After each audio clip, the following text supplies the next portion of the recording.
તો રાધે રાધે દોસ્તો, આજે શ્રાવણ મહિનાનો છેલ્લો સોમવાર અને અમાવસ્યા છે, એટલે કે સોમતી અમાવસ્યા છે। તો આજે આપણે શંકર ભગવાનના મંદિરે જઈશું, જ્યાં શંકર ભગવાનના દર્શન કરીશું અને એમની પૂજા કરીશું। તો હું તમને એવા મંદિરે ભગવાનના લઈ જઈશ જ્યાં શિવ શક્તિની મોટી એવી મૂર્તિ છે, જે જમીનમાંથી મળી આવી એવું કહેવામાં આવે છે। ખૂબ જ અનોખી આ મૂર્તિ છે અને ત્યાં આપણે એના દર્શન કરીશું અને ભગવાન શિવની પૂજા કરીશું।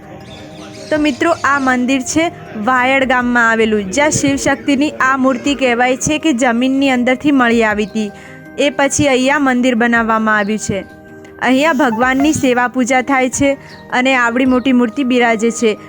આ મૂર્તિમાં ભગવાન શિવે નંદી ઉપર સવારી કરેલી છે, સાથે માતા પાર્વતી પણ છે। તો આપણે અહીંયા શિવલિંગ પર જળ ચડાવીશું, બિલ્લીપત્ર ચડાવીશું અને પછી ભગવાનને પ્રાર્થના કરીશું। તો મિત્રો, ભગવાન શંકરનું એક જ એવું મંદિર છે જ્યાં કોઈ દિવસ તાળા લાગતા નથી। તમે રાત્રે પણ ત્યાં જશો તો ભગવાનના દ્વાર તમને ખુલ્લા જ મળશે।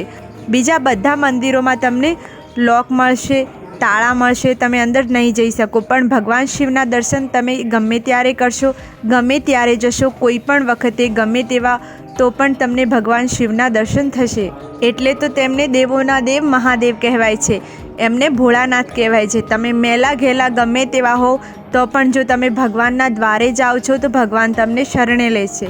તમે ગમે તેટલા જીવનમાં પાપ કર્યા હશે તો પણ તમે ભગવાનના મંદિરે જઈ શિવનું નામ લેશો તો ભગવાન શિવ તમને શરણે લેશે। એમનું નામ લેવાથી આપણા જીવનમાં સમસ્ત પાપોનો નાશ થાય છે।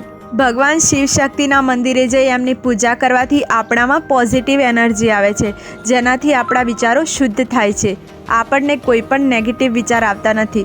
તો દિવસમાં એકવાર તો મંદિરે જરૂર જવું જોઈએ મિત્રો। તમે દૂર દૂર તીર્થોમાં દર્શન કરી શકો કે ના કરી શકો, પણ તમારા ગામ, સોસાયટી કે શહેરમાં ગમે ત્યાં ભગવાન શિવનું મંદિર તમને આજુબાજુ મળી રહે છે।